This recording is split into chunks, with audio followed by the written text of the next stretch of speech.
All done.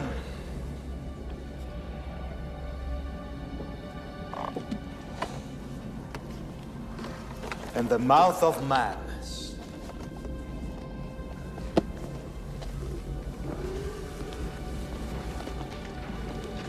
Yours to deliver, Trent.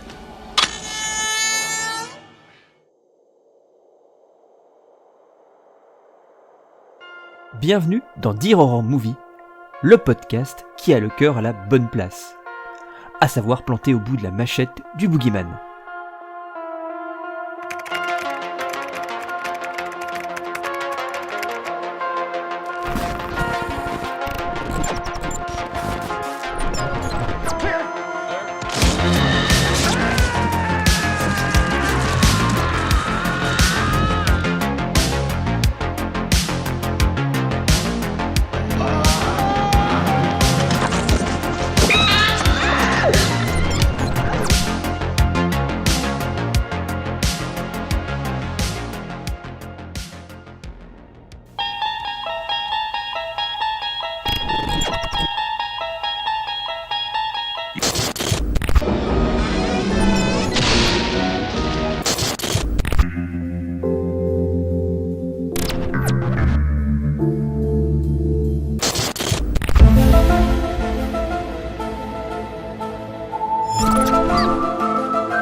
Freaks of nature? Well then, come on down to Captain Spaulding's Museum of Monsters and Madmen.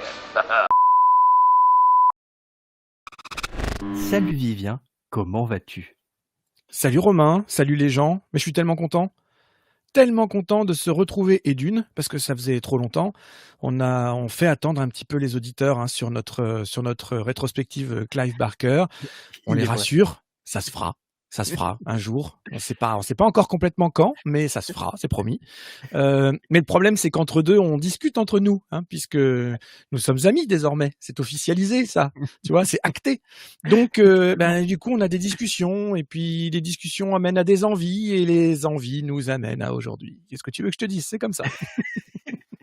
Et alors, je vais pas trop en dire sur le projet, mais évidemment le titre évidemment de la vidéo a défloré un petit peu les choses. Il y a une sorte d'épisode un peu hors série, si je puis dire, ou un petit peu comme on avait fait il y a quelques temps.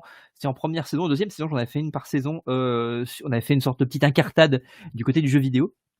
C'est intitulé d'ailleurs Dear Horror Game. À l'époque, oui, ça va revenir d'ailleurs, j'ai d'autres projets sur le feu, en tous les cas en carte de jeux vidéo. Et Vivien, tu m'as proposé, alors je me permets quand même de te laisser la parole parce qu'il faut rendre à César ce qui est à César. L'idée ne vient pas de moi. Autant sur Dear Horror Game, j'avais eu cette petite idée depuis longtemps, mais j'avais jamais pensé finalement à ce dont on a parlé l'autre fois et que tu m'as proposé et qui va être un petit peu le sujet des 3 épisodes qui vont venir, qu'on va enregistrer d'ailleurs de manière vraiment nous d'affilée, mais que vous aurez de manière hebdomadaire, si je puis dire, et Vivien expliquera pourquoi, de ce nouveau, si je puis dire, format, ou ce nouvel format un peu hors série de Dear Horror Movie, qui s'intitule, mais je te laisse le dire, mon cher Vivien, et justement en parler peut-être un petit peu. Encore une fois, je rends à César ce qui est à César. Ave Romain. Oh, Ave Romain. Si elle était même pas préparée, celle-là, les gens. C'est terrible. Ave Romain. Je me permets juste un petit truc. Au tout début, tu as dit Edune pour te présenter quelque chose, et je crois que c'est un peu rigolo. Ouais, c'est vrai. Préparez-vous les gens, préparez-vous. Alors je vais tâcher d'être concis, puisque si vous avez cliqué sur cette vidéo, vous en avez vu la durée et vous remarquerez que c'est un format court. Voilà. Notre objectif étant 52 minutes. Pourquoi 52 minutes ? Parce que dans le temps, d'il y a jadis, les séries télévisées, les épisodes de séries télévisées duraient soit 42, soit 52 minutes, de manière à pouvoir inclure les temps publicitaires, selon les chaînes, etc., et à ramener ça à 1 heure pile de diffusion pour un network. Et l'idée étant de non plus parler de films, mais de production télévisuelle. Alors, on va appeler ça allez, dire horror series, ça me paraît ça me paraît tout indiqué, mais ça veut pas dire qu'on va traiter que de séries dans ce format plus court. On peut aussi traiter de mini-séries, hein. Je le cite au hasard, mais par exemple, le fameux Hit des années 90, Bien sûr. d'après Stephen King, pourrait tout à fait intégrer ce format, ce nouveau rendez-vous proposé sur la chaîne de Romain. Mais c'est vrai que je lui ai proposé ça suite à la vision, eh bien, des épisodes dont on va parler aujourd'hui. Alors ça, du coup, je garde la grande révélation qui n'en est pas une, parce qu'encore une fois, vous avez cliqué, mais pour faire un vrai faux suspense de série télé, je vais le garder pour la fin de cette déclaration. Voilà, je ressors de cette saison, ou mini-série, appelez ça comme vous voulez, ça dépend. On peut avoir un débat aussi là-dessus, Romain. Est-ce que c'est une saison inclue dans une série ou une mini-série à part entière? Ça va être intéressant. Mais en tout cas, je me suis dit, j'ai très envie de parler de ça. Et avec qui j'ai envie de parler de ça? Avec Romain, bien évidemment, parce que c'est le cœur de nos discussions, c'est la cible de ta chaîne, clairement. Et donc, ça me paraissait être vraiment un développement de ton propre format, mais dans la continuité directe de tes émissions habituelles. Mais je me suis dit, vous pourrez pimenter le truc en jouant sur le côté série télé, et plutôt que de proposer une grande émission somme de 3h30, 4h ou que sais-je sur un épisode ou une saison en particulier, eh bien si on vous proposait un rendez-vous régulier et hebdomadaire comme de mon temps à moi des séries, c'est-à-dire du temps d'avant les plateformes, du temps d'avant le binge-watching, le temps où il fallait patienter une semaine entre nos petites 52 minutes d'épisode ou 42 minutes le cas échéant. Donc c'est ce petit jeu-là qu'on va vous faire vivre. Romain me corrigera si c'est pas le cas, mais je sais que c'est le cas. Donc ce sera un rendez-vous du week-end, hein, voilà. Oui, totalement. Vous aurez ça chaque samedi matin. Alors attention, chaque samedi matin, pas toute l'année. Quand on arrive sur une nouvelle saison de Dear Horror Series, eh bien, ça va être plusieurs épisodes consécutifs sur une courte période. Là, en l'occurrence, on commence par une période de 3 semaines consécutives. Et après, il pourra se passer quelques mois avant que notre saison 2 à nous, ou notre partie 2, on verra comment on appelle ça, débarque. Voilà. Et donc, j'annonce la couleur, qui encore une fois est un vrai faux suspense, puisque vous savez déjà de quoi on va parler. Nous allons parler de la série Monstres. Mais on commence par la fin, exactement comme on l'a fait, enfin la fin provisoire en tout cas, exactement comme on l'a fait pour Clive Barker. On avait démarré avec Lord of Illusions et puis ensuite Cabal et prochainement Hellraiser. Et bien là, on commence par Monstre Ed Gein, qui est la 3e saison de la série Monstres. Et de la même manière que pour Clive Barker, on va remonter dans le temps au fil de nos saisons ou parties, comme vous le voulez. En tout cas, là, pour les 3 semaines qui viennent, bienvenue dans l'univers macabre et très spécial à beaucoup de niveaux d'Ed Gein. Voilà, peut-être le croque-mitaine fondateur de tout. À toi, Romain. Oh, c'est une belle présentation. Elle est belle cette phrase. J'aime beaucoup. Et d'ailleurs, je peux préciser quand même. Normalement, on sera sur une sortie donc hebdomadaire. Alors voilà, les 3 semaines à venir, comme tu l'as très bien expliqué, qui seront normalement entre 10h et 11h. Selon si parfois peut-être il y a un petit ça peut arriver, mais voilà, ce sera entre 10h et 11h en fin de matinée en tous les cas, pour que vous puissiez découvrir la suite pour le coup de nos aventures. Alors je tease d'emblée peut-être un petit peu la chose, que vous sachiez un petit peu. Évidemment, on le réannoncera à la fin de l'épisode. Mais le premier épisode sera un petit peu, je dirais, on va travailler un peu notre appréciation générale de la série. Puis le second épisode s'intéressera principalement. Alors c'est vrai que j'annonce peut-être un petit peu tôt, je ne sais pas, mais je me dis c'est pas mal que vous le sachiez. Oh, écoutez, aujourd'hui, appréciation générale de la série. Nous y reviendrons à la fin pour créer une sorte de petit cliffhanger, évidemment, consacré à ce qu'on verra la prochaine fois. Alors évidemment, on est limité un petit peu par le temps, et pour nous avoir écouté sur d'autres podcasts consacrés notamment à Clive Barker, nous avons tendance à essayer d'être à être le plus exhaustif possible, évidemment. Là, forcément, on va être limité par le temps. Donc, c'est un exercice intéressant parce qu'on va être obligé, au bout d'un moment, effectivement, comme on veut respecter, effectivement, ce très beau concept qu'a établi Vivien des 52 minutes. Forcément, à un moment donné, on ne pourra pas tout dire. Et je trouve que la saison, en plus, est tellement riche, en particulier celle-ci, que ça va être compliqué de faire le tour. Mais on va essayer d'être le plus efficace, synthétique possible pour dire l'essentiel de ce qu'on peut dire dessus. Encore une fois, c'est l'essentiel, mais qui est malheureusement, qui sera forcément non exhaustif. Ça va être très compliqué, mais ça va être absolument passionnant.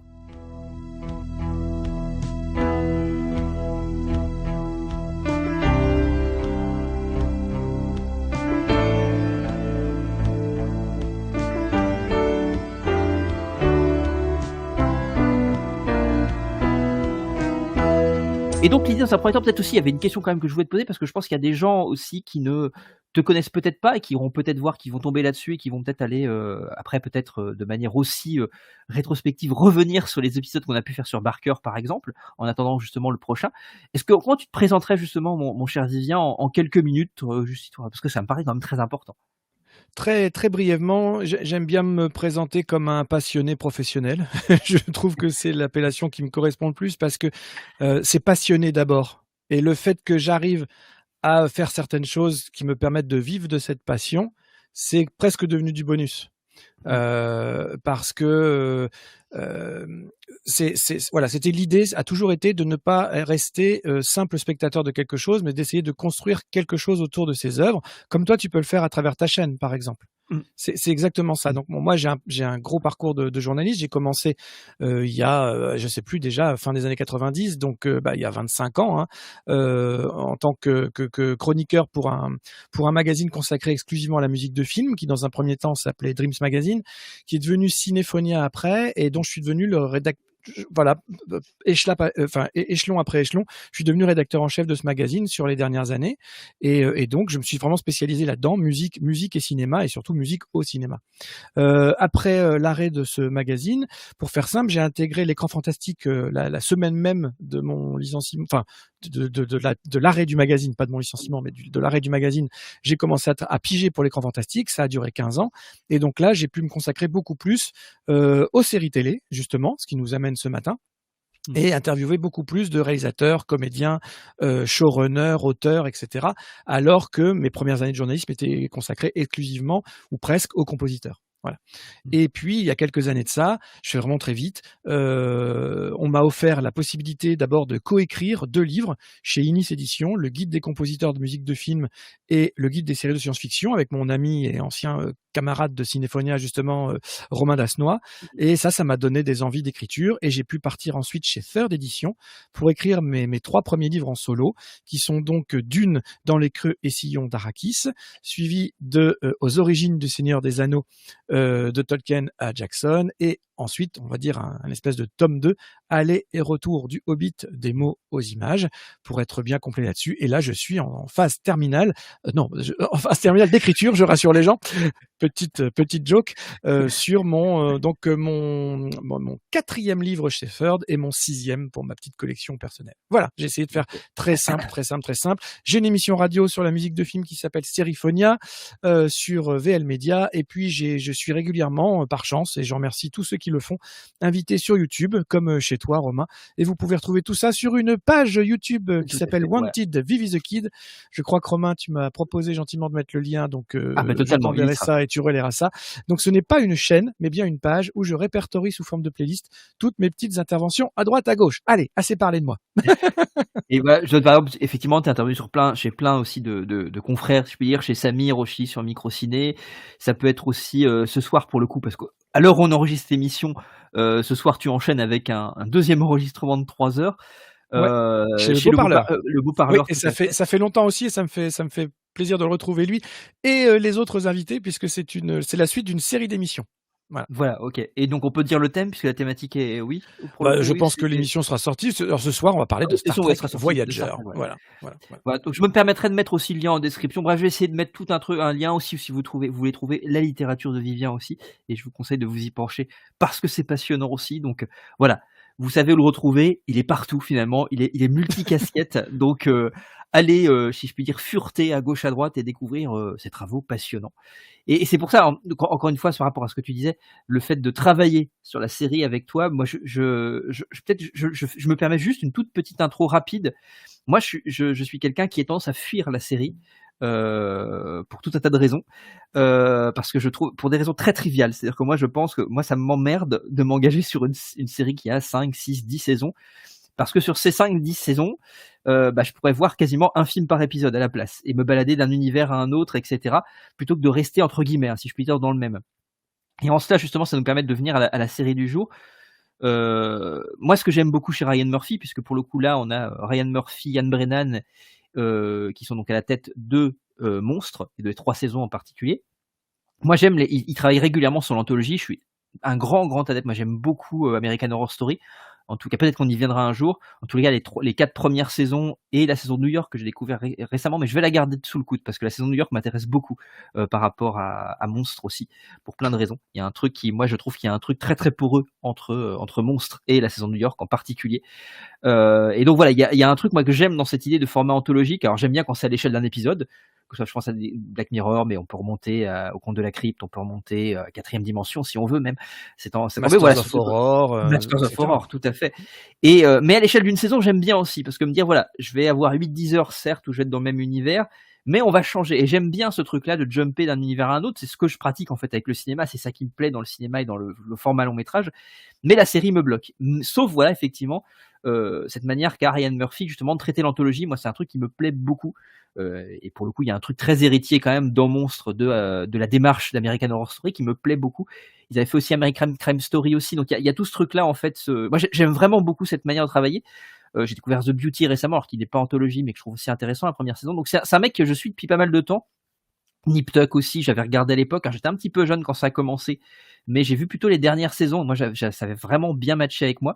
Glee, j'aime bien Glee. Ma compagne regardait Glee. C'est une très bonne. Alors c'est une série qui s'est un peu perdue en route, mais en tout cas, les 2-3 premières saisons, c'est très costaud. Dans son genre. C'est hyper chouette dans son genre, voilà. Et il y a un truc en fait où je le suis en fait. On s'est fait récemment avec ma compagne un marathon de toutes les séries qu'on n'avait pas vues de Ryan Murphy parce qu'il produit ça de manière quand même assez industrielle, ce qui n'enlève pas la qualité de la plupart de ses séries. Voilà, il y en a qui sont moins qualitatifs. Je pense à American Horror Stories par exemple, que moi j'aime beaucoup moins. Là pour le coup, c'est un format anthologique qui me plaît. Pour le coup, moi aussi. Je suis même pas allé au bout pour te dire. Alors que c'est pareil. Alors que c'est soi-disant moins contraignant. Je me suis retrouvé devant ça, je me suis dit ouais bon non pas très bon, j'y reviendrai sûrement, mais disons que c'est dans ma liste quelque part là sur Disney+, et puis faut vraiment que j'ai rien d'autre à regarder pour y aller, et il y a toujours autre chose à regarder, donc du coup j'y vais pas. Totalement. J'ai abandonné parce que j'ai regardé autre chose en fait entre temps, et j'ai dit bon bah finalement c'est pas bon, donc il y a un problème. Donc voilà, alors je sais pas pourquoi j'ai fait cette longue introduction, mais c'est pour dire simplement voilà que moi c'est pour ça que j'avais pas pensé à la série d'emblée avant que tu me le proposes, parce que je me sens pas toujours très légitime, et je trouve ça intéressant justement d'avoir ton point de vue d'un individu, de sachant sur la série, ou d'un habitué plus que moi. Moi j'ai effectivement des séries qui sont importantes pour moi, j'en ai plusieurs qui sont importantes, notamment le registre fantastique et horrifique, mais c'est vrai que j'ai tendance un petit peu à fuir le format pour les raisons que j'ai évoquées un petit peu plus tôt.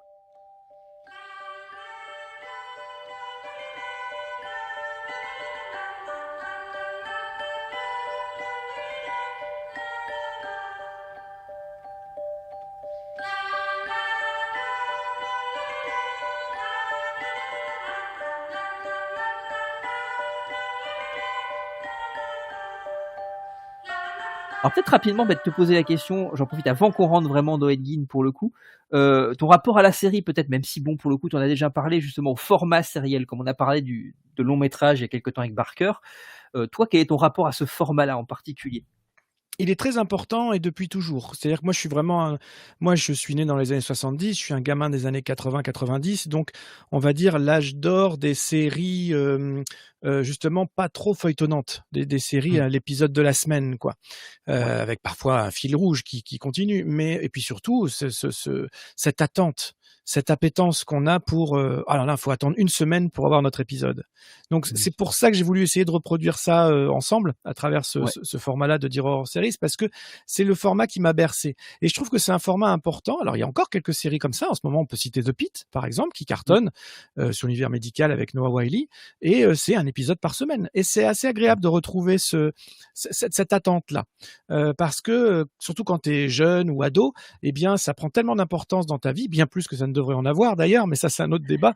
Et moi j'y pensais le soir, quand j'étais dans mon lit le soir, j'essayais d'anticiper ce qui allait se passer dans l'épisode d'après de séries que je pouvais suivre, quoi, par exemple.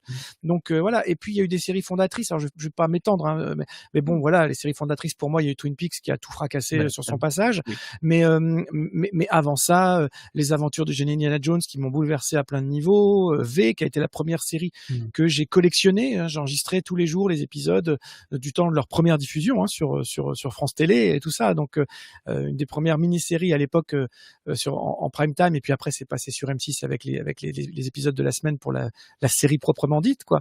Donc ça m'a vraiment, voilà, je suis un gamin des Albator, des Goldorak, je suis un gamin qui attendait impatiemment ces épisodes-là. C'était ma vie, hein. Je suis un petit geek ça avait tellement d'importance dans ma vie que ça en était à la limite du pas normal. C'est-à-dire que aujourd'hui, les gamins, ils ont les consoles de jeux vidéo. Moi, j'en avais pas. Je suis pas du tout un enfant du jeu vidéo, mais je suis un enfant de la série télé, par contre. Ouais, vraiment. Et pour essayer de te répondre de manière très synthétique, ce que j'aime, c'est retourner. Alors c'est un peu l'inverse de ce que tu décrivais, mais ce que j'entends tout à fait, hein, ton point de vue là-dessus, c'est que moi j'aime cette idée de retourner dans un même univers où tu te sens bien, ou parfois tu te sens mal, hein, ce qui va être le cas aujourd'hui, mais parce que tu as le temps de creuser les choses. Tu as beaucoup plus le temps que sur 2 heures de film ou même sur 3 heures de film. Alors parfois oui. Une série télé peut avoir tendance à étirer, hein, surtout de mon temps où c'était 22 à 24 épisodes par an. Ouais. Faut pas l'oublier, hein, tu vois, ce soir je parle de Star Trek chez le beau-parleur, c'est du 26 épisodes par an. Je veux dire, ça paraît complètement fou de se dire que ces équipes de production et ces comédiens étaient sous contrat à bosser 15-18 heures par jour, tous les jours, pendant 8 à 9 mois, et qu'ils n'avaient que 2 petits mois pour s'en remettre avant d'enchaîner avec la suite, quoi. Et on se plaignait encore parce qu'il fallait attendre de la fin mai jusqu'à début septembre pour avoir la suite du cliffhanger en cours.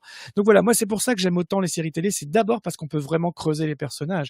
Et Twin Peaks c'est un merveilleux exemple parce que ce qui fait que tu aimes autant un personnage comme l'agent Cooper, interprété par Kyle MacLachlan, c'est parce que tu le vois évoluer, tu vois développer ses excentricités, tu vois développer son mode de raisonnement et tu assistes à sa chute progressive et c'est passionnant en fait de prendre le temps. Voilà, c'est ce qui me manque parfois au cinéma. Le cinéma ne peut pas se permettre de prendre le temps. Et la série télé, malheureusement, et c'est ce qui en bloque beaucoup, parfois se doit d'en prendre un peu trop. Voilà, si je peux résumer un peu comme ça. Bien, ouais. Mais c'est le format qui veut ça, les Ouais. contraintes du format. Mais ça peut être passionnant, attention, c'est vrai que moi je le fuis pour des questions de temps aussi parce que je trouve ça chronophage. Mais effectivement, moi je prends des exemples de moi X-Files, c'est pareil, la série que j'ai collectionnée pour ma part, ça a été X-Files, c'est-à-dire que moi je les enregistrais tous aussi de la même manière que toi. Twin Peaks a eu un peu le même effet aussi, donc il y a des choses qui parfois vont complètement. Je pense dernièrement, pour reprendre un autre exemple, parce que pour le coup, Monstre c'est plus bref, mais je me suis fait un truc que je n'avais jamais fait, qui était Breaking Bad, que j'ai enchaîné, et pour le coup là j'ai ressenti la nécessité de la longueur, la nécessité d'y revenir, la nécessité de vouloir demeurer dans cet univers-là et de pas vouloir en sortir en fait. Quand une série parvient à me faire ça, pour moi c'est que c'est très fort, parce qu'encore une fois j'abandonne assez vite quand je sens une lassitude assez vite. Quand une série parvient vraiment à me prendre et à me tenir sur plusieurs saisons, parce que pour le coup, pour être honnête, ça a été du binge-watching que ce soit sur Better Call Saul d'ailleurs et sur Breaking Bad, mais parce que je ressentais un besoin. Tu parlais de ce truc-là de presque maladif. Il y a un truc là, Exactement, ouais. il y a un truc maladif Une dépendance, où tu veux y hein. retourner. C'est Voilà, une tout à fait. dépendance.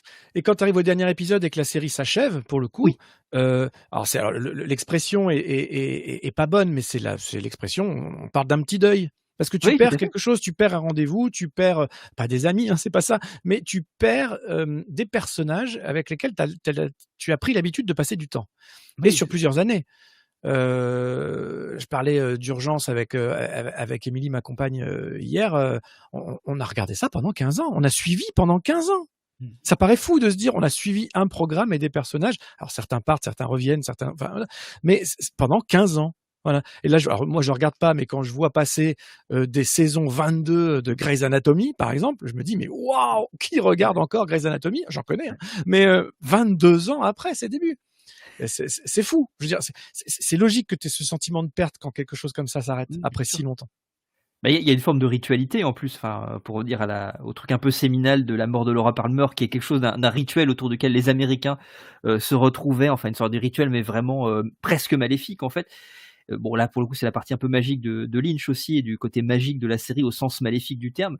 Là il y a un truc effectivement qui est assez passionnant de se dire effectivement cette ritualité là on en a besoin en fait, ça devient quelque chose, tu le dis, c'est une addiction au bout d'un moment, et effectivement on en vient à un deuil, hein. Moi je pense qu'effectivement à la fin de Breaking Bad par exemple, pour prendre un truc un peu récent, j'ai eu effectivement une sorte de deuil ou de déprime si je puis dire post-visionnage, où tu dis tu vas plus pouvoir retrouver ces personnages effectivement avec lesquels tu as et je pense que c'était effectivement encore plus fort effectivement quand c'était hebdomadaire et que ça s'étalait sur beaucoup plus Et de que ça temps. s'étale sur des années, bien sûr, Ouais. bien sûr. Et puis il y a quand tu parles de rituel, c'est un très bon mot aussi, puisque moi je sais que je mets des séries dans certaines catégories. Donc par exemple, il y a mes séries de goûter, quoi. Par exemple Downton Abbey, que j'ai adoré. Pour moi, c'est 17 heures avec une tasse de thé. Tu vois, c'est pas C'est la génial. série du soir. Tu vois, Ouais.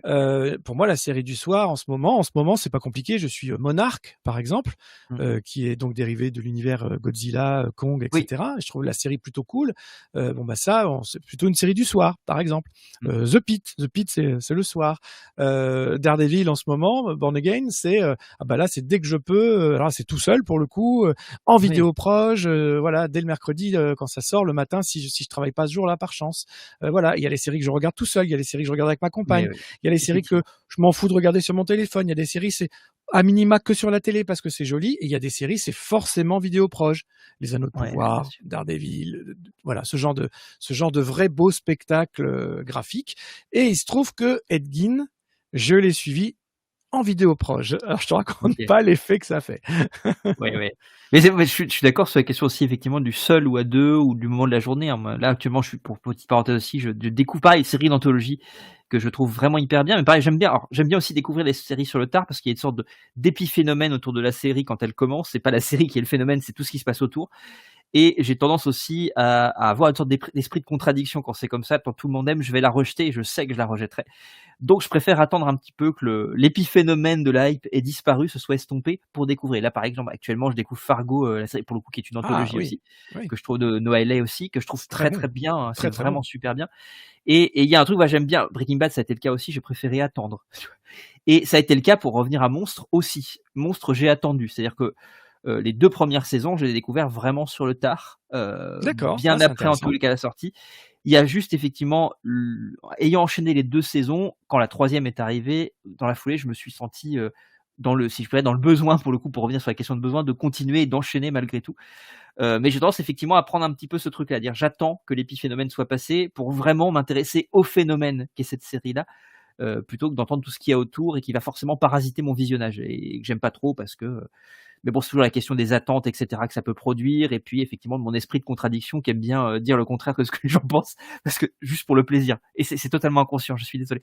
Mais toujours est-il, voilà, que je comprends cette idée de série, effectivement, comme tu le dis, rituel à un moment de la journée, et puis seul, etc. Ça a été le cas pour le coup. Alors j'ai regardé avec ma compagne les 2 premières saisons, et puis pour le coup, on en avait discuté ensemble Oui, de je me si tu souviens très l'avais bien, vu oui. avec ta Mm. compagne ou pas. Et, Pour le et coup, c'est non. et tu Non, voilà. j'ai vu tout seul. Elle aurait jamais supporté ça. Et à plein de niveaux. Oui. Et je parle pas que du gore et du voilà, mais ça on va le développer. Donc je dévoile pas tout de suite, mais elle aurait jamais supporté cette série. Moi, c'est probable aussi que ce soit le cas pour ma compagne, d'où le fait que ça a été un petit truc vécu seul, et c'est bien de pouvoir justement, une fois qu'on a vécu ce traumatisme, parce qu'il y a quelque chose de traumatique vraiment, je trouve, dans la série, de pouvoir échanger, voilà, c'est aussi intéressant. Et alors justement, peut-être, je me permets pour le coup, parce que je me rends compte que voilà, nous sommes déjà à la moitié de Ah, ça notre file, temps. ça file, ça file. Mais on a précisé que c'était un épisode d'introduction, hein. C'est un pilote. C'est Voilà, notre tout pilote. à fait. Voilà. Donc voilà, la question en fait, c'est ce que j'avais dit, il serait consacré cet épisode-là un petit peu à notre appréciation générale de la série. Donc forcément, peut-être que justement l'idée, on va vite être limité parce qu'on va avoir cette envie de creuser davantage. Donc finalement, qu'il nous reste une 25 minutes pour l'évoquer, c'est pas si mal que ça, parce que ça va nous forcer justement à ne pas rentrer pour laisser de la place pour la suite. Alors je vais te demander peut-être vite fait de manière un peu générale, mais un petit peu comme je demande assez régulièrement à mes invités quand on parle d'un long métrage, c'est un petit peu comment tu as découvert, alors peut-être la série dans un premier temps vite fait, même si on y reviendra peut-être quand on parlera des autres saisons, et qu'est-ce qui t'a mené à cette 3e saison et quelle a été ta première appréciation, ta première impression? Alors toi, tu ne l'as vue qu'une seule fois, il me semble. Oui, j'ai Voilà. malheureusement pas eu le temps Ouais. de la revoir avant l'enregistrement, mais elle est pas très vieille, hein, donc je l'ai quand même bien en Non, voilà, tête. tout à fait. Et puis je me suis refait on va dire un petit visionnage, mais très transversal de certaines séquences, de certains passages clés. Voilà, mais encore une fois, elle est sortie, je sais plus quand, mais c'était il y a à peine quelques Il y a mois, hein, quelques donc mois, bien sûr. c'est très frais, c'était frais, très très frais dans ma tête, très Et très frais j'aime dans ma même tête. aussi, je vais rajouter juste une petite question à mon groupement déjà de questions un peu trop un peu trop important, mais pourquoi avoir choisi celle-ci aussi particulièrement? Pourquoi t'être dit: «On va commencer par Monstre et en plus on va commencer par cette saison sur Ed Gein aussi»? Voilà, c'est appréciation générale et pourquoi ce choix? Ou l'inverse peut-être, pourquoi ce Eh choix ben, je vais et commencer appréciation par générale? pourquoi ce choix, tiens. Je vais Voilà. commencer par pourquoi ce choix parce qu'il est central.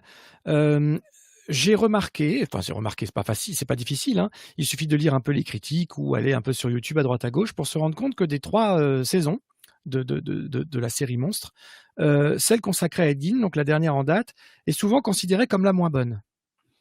Et il se trouve que, spoiler alert, c'est ma préférée. Alors attention, j'aime énormément les 2 premières aussi, hein. Là, pour moi, on est dans une qualité plus de production télé et même du respect du sujet traité. Mais ça, on va le développer. Donc, je me suis dit, mais c'est quand même étrange. Et au final, après seulement quelques secondes même de réflexion, tu te dis non, c'est pas si étrange que ça. Parce que, pour faire simple, la première saison sur Dahmer et la seconde saison sur les frères Menendez, on est à très peu de choses près dans le biopic, tout ce qu'il y a de plus classique. Alors, je le dis pas du tout avec véhémence, bien au contraire. C'est bien aussi le classicisme parfois.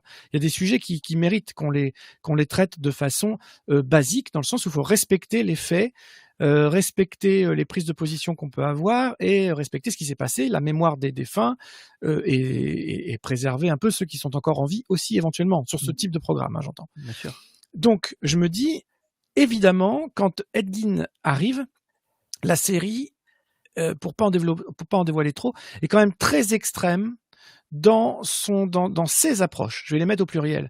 C'est-à-dire que déjà, on part du de celui qui est devenu le croque-mitaine fondateur du tout Hollywood, quasiment, et même au-delà d'Hollywood, hein, qui s'est exporté, voilà.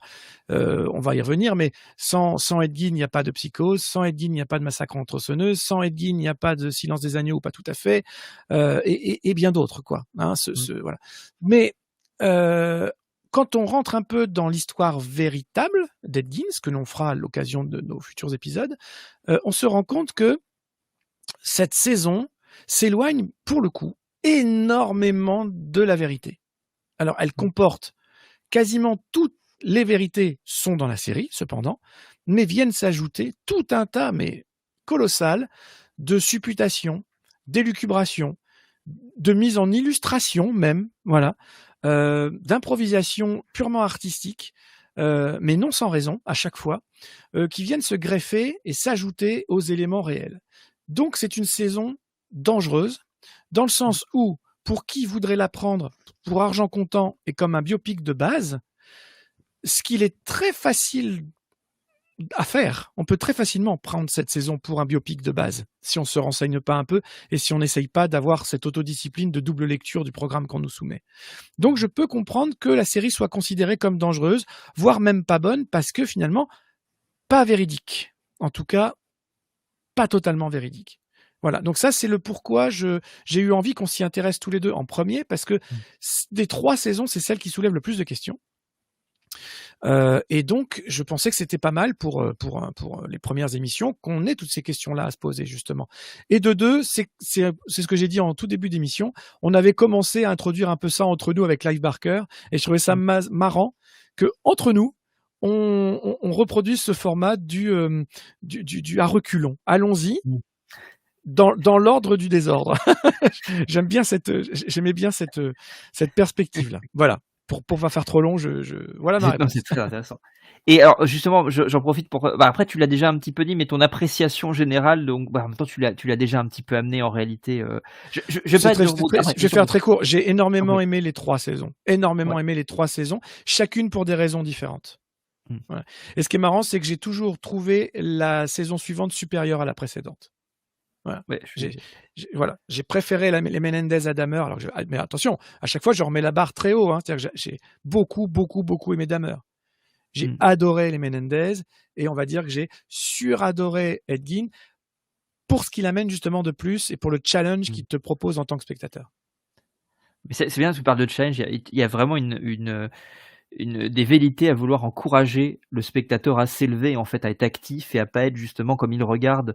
On en parlait un petit peu en off, hein, c'est-à-dire que Ed Gein, mais la série Monstre globalement, elle est au cœur d'un système qu'est Netflix, au cœur d'une profusion de documentaires true crime, hyper sensationnalistes, voyeuristes, etc. sur Netflix, qui sont juste là pour quand même globalement, hein, je dis pas qu'il y en a pas qui sont pas mal foutus dans le lot, hein, mais qui sont quand même là pour aller titiller les bas instincts du spectateur, son désir du voyeurisme, etc. et du sordide, son désir de sordide en fait.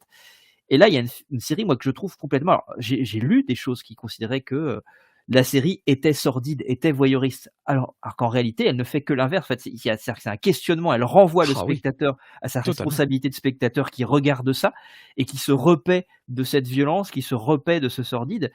Moi, ce qui m'a intéressé, je suis exactement comme toi. C'est-à-dire que j'ai beaucoup aimé la saison sur Dahmer, que je trouve très intéressante. Je la trouve maladroite. Et je trouve qu'en fait, une bonne partie de ce qu'on a tendance un petit peu à, on a tendance à accuser la série. Ça a été un petit, moi, ce que j'ai entendu, de romantiser les tueurs en série ou ces figures-là. Moi, je trouve que le problème, il vient de cette première saison qui est maladroite. Attention, je ne dis pas que pour moi, dans les intentions de Ryan Murphy, dans l'intention de toute l'équipe, je pense pas qu'il y ait ces velléités-là à romantiser. Je ne pense pas. Par contre, je trouve que la première saison est un peu maladroite sur ce terrain-là.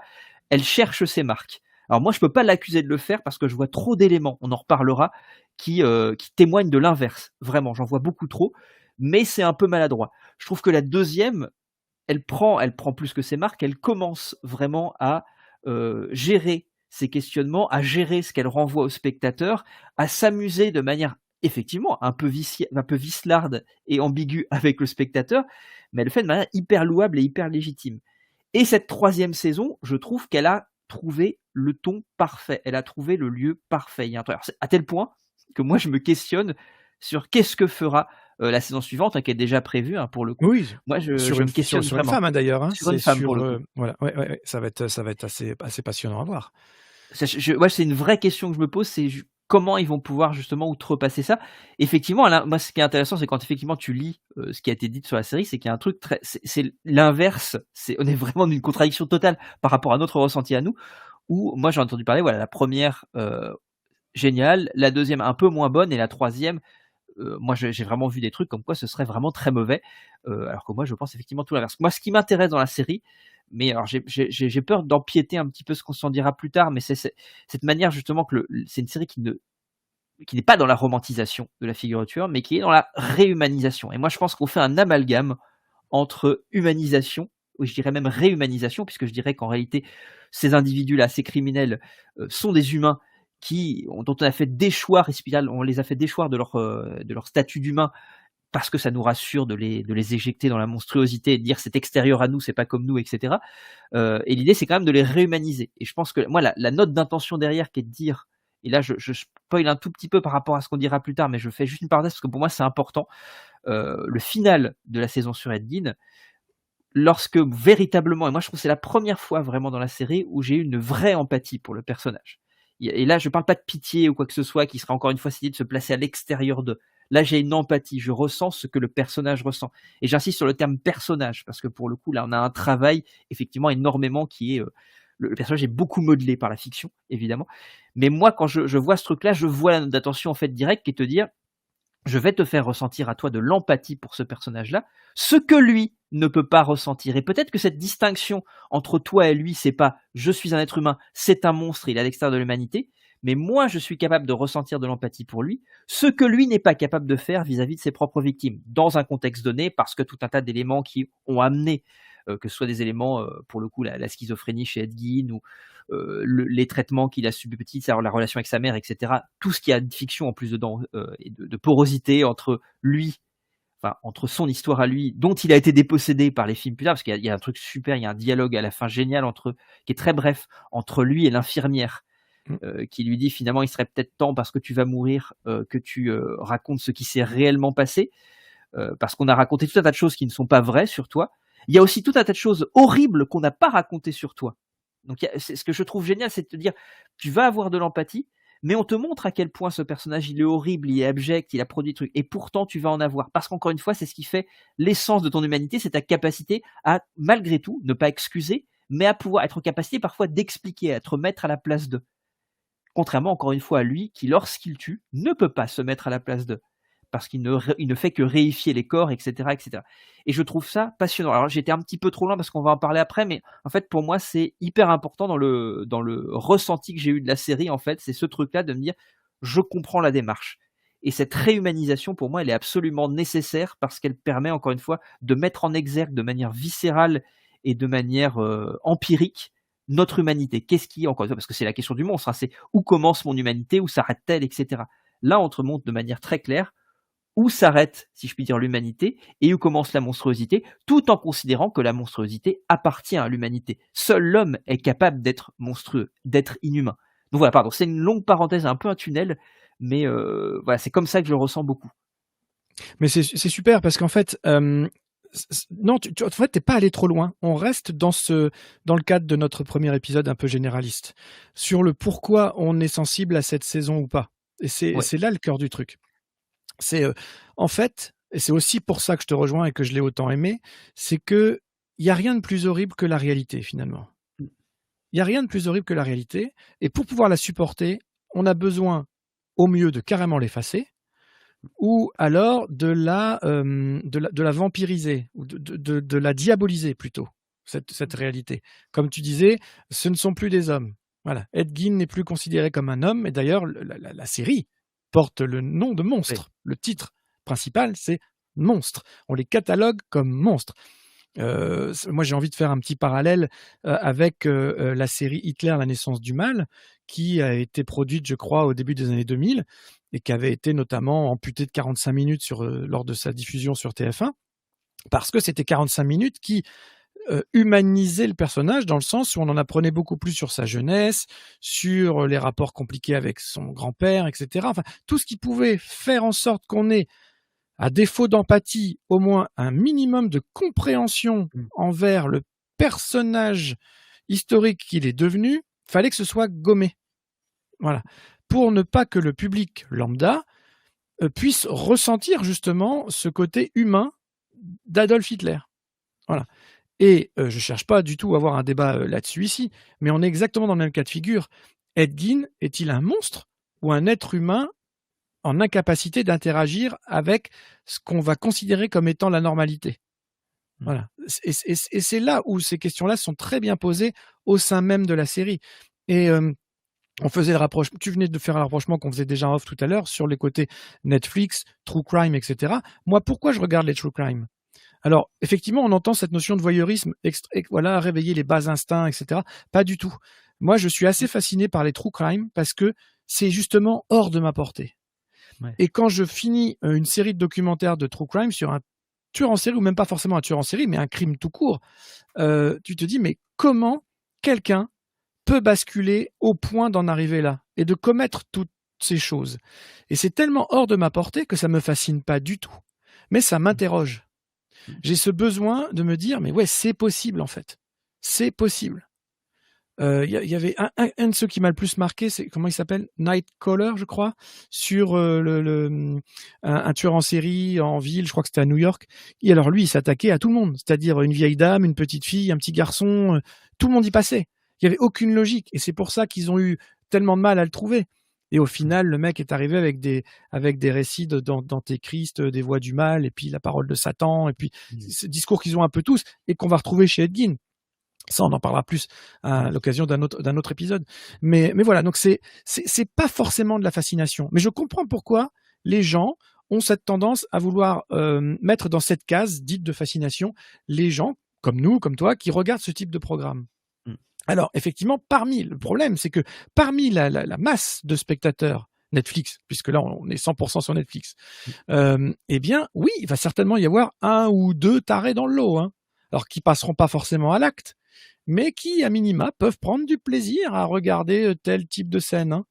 Donc, ou s'identifier à tel type de tueur en série. La preuve, c'est que, et ça, tous les documentaires et toutes les fictions en parlent, le nombre de femmes qui tombent amoureuses de tueurs en série qui sont emprisonnés déjà. Donc, on sait ce qu'ils ont fait, on sait pourquoi ils sont incarcérés, mais elles leur écrivent quand même, certaines les épousent, leur font même des enfants. Je veux dire, ça va au-delà de la perception humaine, et on a autant de mal à comprendre le tueur qui opère que la femme ou la jeune femme qui va tomber éperdument amoureuse d'un type qui a fait tout ça. C'est complètement surréaliste en fait. Et donc c'est plus une fascination pour la nature humaine, dans mon cas, hein, que pour le morbide. Voilà, le morbide, c'est le décorum. Mais il est. Alors oui, on pourrait me dire, tu pourrais t'intéresser à la nature humaine pour des choses beaucoup plus positives. Ça m'arrive aussi, je vous rassure, mais c'est pas le sujet du jour, c'est tout. Mais en même temps, je suis d'accord, hein, moi, le processus de fascination, c'est-à-dire véritablement d'être capté, je veux dire, au sens où on l'entend du monstre, hein, le monstre par définition, c'est ce qui se montre et ce qui capture ton regard, en fait. moi, la série, en fait, je dirais les 3 saisons hein, confondues, mais je trouve celle-ci en particulier, va produire chez moi une forme de fascination. Mais effectivement, tu as raison, la fascination, c'est pas tant pour ce qu'il commet que pour les mécanismes qui vont l'amener à le commettre. Et donc, cette question-là, effectivement, de la nature humaine et de son fonctionnement et de son dysfonctionnement. Il y a un truc complètement fascinant. Et la série a ce truc-là, en fait, d'hyper intelligent où elle joue là-dessus. Elle joue quand même sur ce qui va te fasciner et elle va s'amuser. Encore plus cette 3e saison, puisque Ed Gein, par essence, c'est une sorte de réceptacle à fantasmes, en fait. C'est que le cinéma a fantasmé, que la série fantasme elle-même, que nous fantasmons, que l'entourage d'Ed Gein fantasme aussi. C'est-à-dire que le fantasme, il est, je dirais, de manière diégétique et extra-diégétique. C'est assez ahurissant, en fait. Le film, en fait, la série m'a fait énormément penser. Je le lisse maintenant, mais j'y reviendrai quand on parlera d'une séquence dans un épisode qui suit. Mais m'a énormément fait penser parce qu'on a parlé il y a pas longtemps avec Julien dans Horror Movie, un film qui s'appelle Angoisse de Bigas Luna, et notamment il y a une séquence en particulier qui m'a fait penser énormément à ça, qui est la séquence de la douche, mais on y reviendra, en tout cas la relecture de la douche. Et il y a un truc que je trouve là-dedans, en fait, de travailler notre regard, le regard qu'on porte sur quelque chose, ce que ce regard va produire chez nous, ce que ce regard va échanger, comment il va dialoguer avec le regard qui est projeté à l'écran. C'est hyper fascinant, en fait. Il y a une sorte de mise en abîme, de jeu de poupée russe qui est très très vertigineux dans cette séquence-là, mais qui encore une fois joue de manière hyper habile. Et encore une fois, j'insiste sur le mot parce que je pense qu'il y a quelque chose d'un peu vicelard de la part de l'équipe de Ryan Murphy. C'est quand même très vicelard. Voilà, il sait exactement ce qu'il fait. C'est très très contrôlé, hein. Moi je pense c'est vraiment c'est écrit vraiment au poil de cul près, si je puis dire, où on sait exactement quelle image va produire quel effet sur le spectateur, quel regard porté sur tel phénomène va produire sur le regard du spectateur. Et c'est hyper vicieux dans la manière de travailler. Mais en même temps, alors évidemment, si tu le prends de but en blanc comme ça, attention, je dis ça sans aucun mépris, hein, vraiment, quand je dis le spectateur moyen de Netflix qui se baffre à longueur de temps de true crime, et je le dis sans mépris parce que, alors moi, c'est un truc qui m'attire pas beaucoup, en fait, le true crime. Moi, j'ai un problème avec le réel, en fait. Moi, j'aime pas être confronté au réel. Et c'est peut-être pour ça, d'ailleurs, aussi, que cette saison sur Ed Gein me plaît d'autant plus. C'est qu'elle passe par le détour de la fiction, d'une manière ou d'une autre, beaucoup moins que les autres. Là, elle prend vraiment complètement le détour de la fiction en disant, voilà, je prends ce recul-là, mais ce recul va me permettre de revenir au réel, finalement, et de te questionner peut-être bien plus profondément. Et ça me plaît vraiment beaucoup plus. Et c'est pour ça, peut-être, encore une fois, que j'ai quelques micro-soucis. Quand même, j'adore les 2 premières saisons. En tout cas, c'est pour ça que celle-ci me plaît beaucoup plus.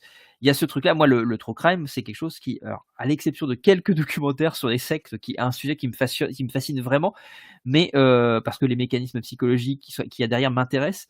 Mais en tant que tel, voilà, les documentaires sur les tueurs en série, c'est quelque chose qui me gêne beaucoup.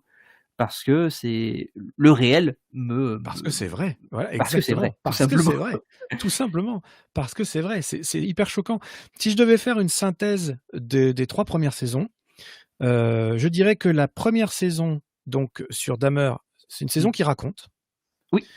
La seconde saison sur les frères Menendez, c'est une saison qui accuse. Voilà.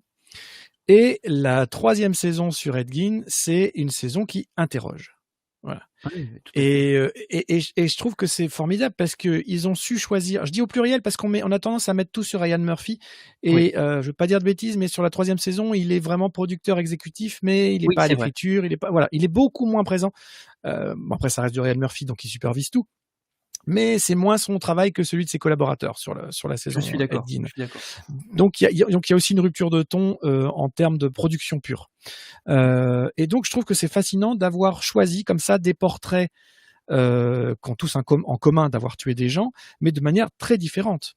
Et d'ailleurs, quand la saison sur les frères Menendez était arrivée, je me suis dit c'est un choix surprenant parce que finalement, entre guillemets, hein, oh là là, attention les gens à ce que je vais dire, mais ils n'ont tué que 2 personnes. Et en même temps, ils ont tué leurs parents. Voilà, entre guillemets, c'est tout. Je mets des gros guillemets, hein, attention. Hein. Oui, non, mais tout à fait. Par rapport à un Dahmer ou par rapport à Ed Gein. Alors, vous allez me dire, Ed Gein, officiellement, il a tué que 2 personnes aussi, aux yeux de la justice. Mais on verra dans un épisode suivant que le doute est plus que permis sur nombre d'autres victimes potentielles. Mais en même temps, la série s'appelle Monstre, pose la question du monstre et non pas serial killer, quoi.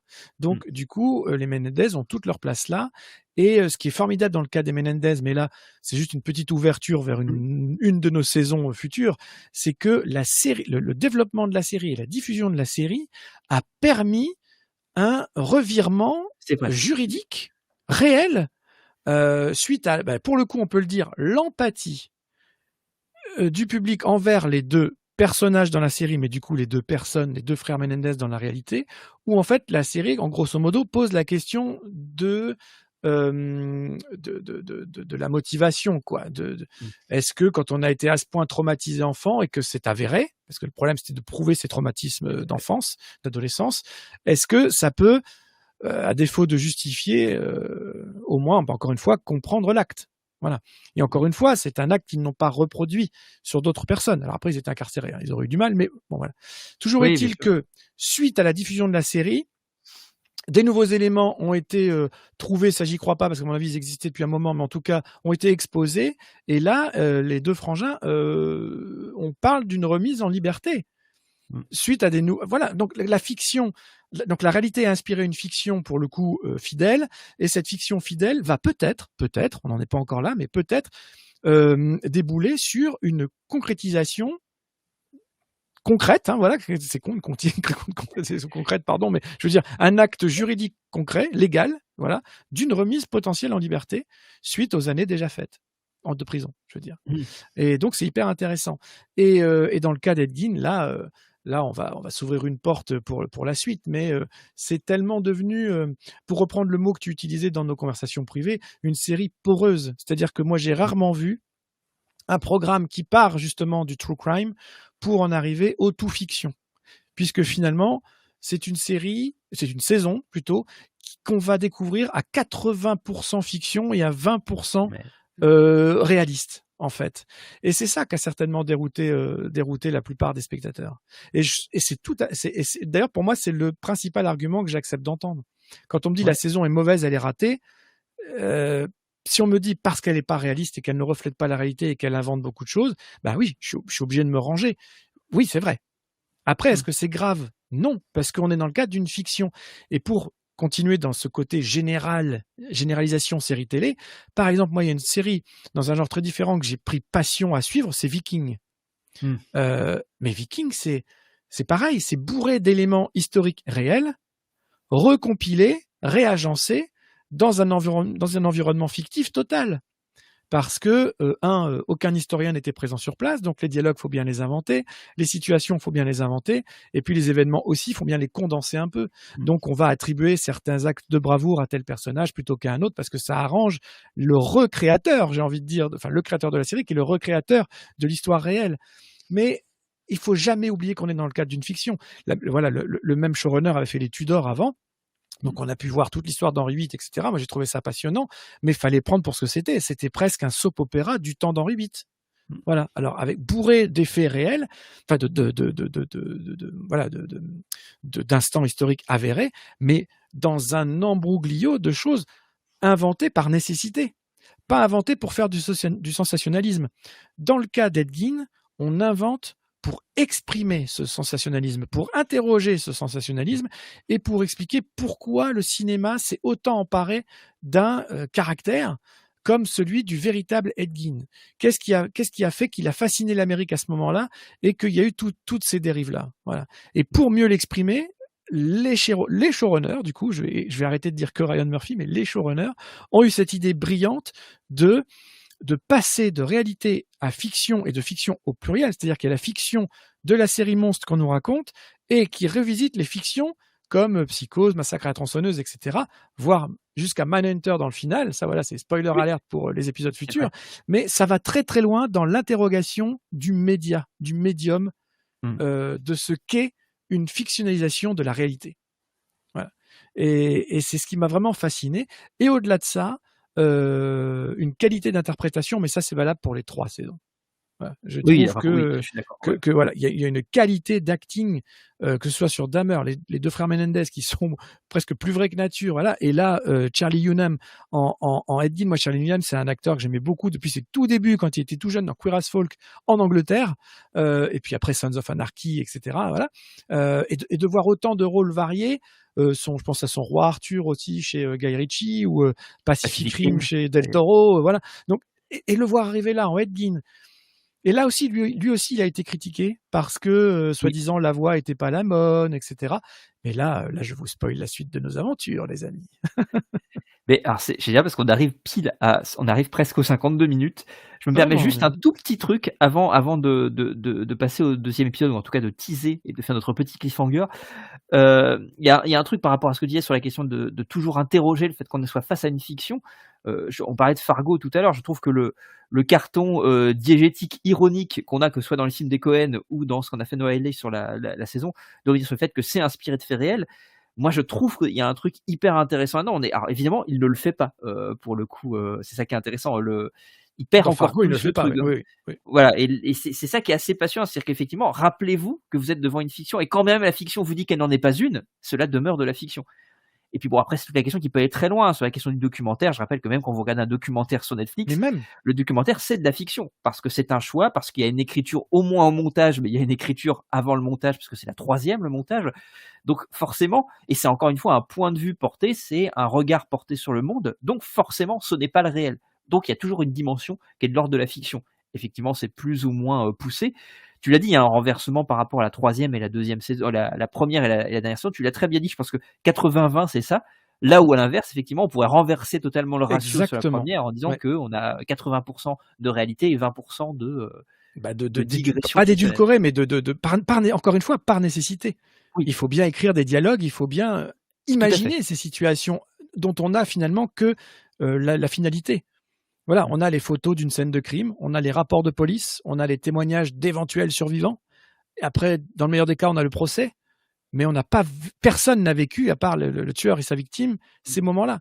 Donc, à partir du moment où on prend le parti pris de les montrer, on est obligé de faire un background d'abord à l'acte, d'établir un contexte, d'imaginer quelle était la vie de ces personnages-là, les vies de ces personnages-là, avant qu'ils basculent, par exemple. Leur relationnel avec les parents. On n'a que des bribes d'interviews, on n'a que des bribes d'éléments. Donc, quand on fait une fiction, on est obligé d'inventer. Ça ne veut pas dire qu'on trahit, mais on est obligé d'inventer. C'est une excellente introduction, mon cher Vivien, puisque nous allons nous arrêter là pour ce premier épisode. Et donc, dans le deuxième épisode, justement, tu l'as très très bien introduit. Je l'ai intitulé comme ça, alors ça vaut ce que ça vaut, mais de la porosité entre réalité et fiction. Donc, nous allons nous intéresser à cette question-là dans la saison 3 de Monstres, donc consacrée à Ed Gein, de Story of Ed Gein. Et puis, pour le coup, on en parlera, mais on reviendra sur une séquence. J'ai proposé un petit peu comme on fait régulièrement dans Horror Movie, que chacun choisisse une séquence pour pouvoir en parler et qu'on puisse avoir ça comme base d'échange, même si on échangera d'abord sur la thématique. Donc voilà, bon, mon cher Visa, déjà il est l'heure, donc je vais te. Mais on a plutôt, j'ai l'impression qu'on a plutôt respecté l'idée de départ, qui était de dégrossir Ed Gein en vous invitant à revenir la semaine prochaine. Et oui, c'est frustrant, mais votre frustration est voulue. On l'assume et on espère que vous serez là samedi prochain. Merci du fond du cœur à toi, Vivien. C'est très bizarre puisqu'on va continuer une discussion. Mais voilà, on se retrouve effectivement la semaine prochaine pour rentrer un petit peu plus et prendre à bras le corps, si je puis dire, la série, sans mauvais jeu de mots. Oui, c'est un peu étrange. Vous avez pas le webcam, les gens, mais là, j'ai réagi. C'était hyper casse-gueule comme van. Pardon, je suis désolé. Mais voilà, je pense qu'il faut un peu d'humour parce qu'effectivement, ça va être chargé, je pense, par la suite.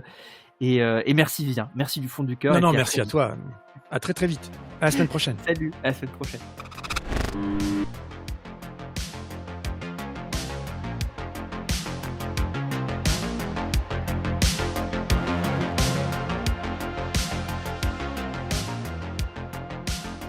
Next Saturday on Dural Series. Ça fait une semaine que je suis sous ma douche tout habillé en train de pleurer, mais avoir dû arrêter d'attendre de la porosité entre la fiction et le réel. Qu'est-ce que ça t'évoque? Sur quoi tu voudrais partir? Éventré, la tête est dans un bac, enfin voilà, c'est une scène d'horreur terrible. Est-ce que un créateur ou un recréateur de série peut tout se permettre à loisir quand on part de faits divers réels. J'ai envie de prendre pour exemple le film de Tarantino qui revisite, à mon sens, très maladroitement, je déteste ce film. Ed Gein est devenu, tu l'as dit tout à l'heure, tu as utilisé ce mot-là au tout début du podcast, un boogeyman. C'est devenu une sorte de monstre, presque une sorte de super vilain, au sens où c'est on va dans un l'ancêtre, comics. c'est le père fondateur du boogeyman, quoi.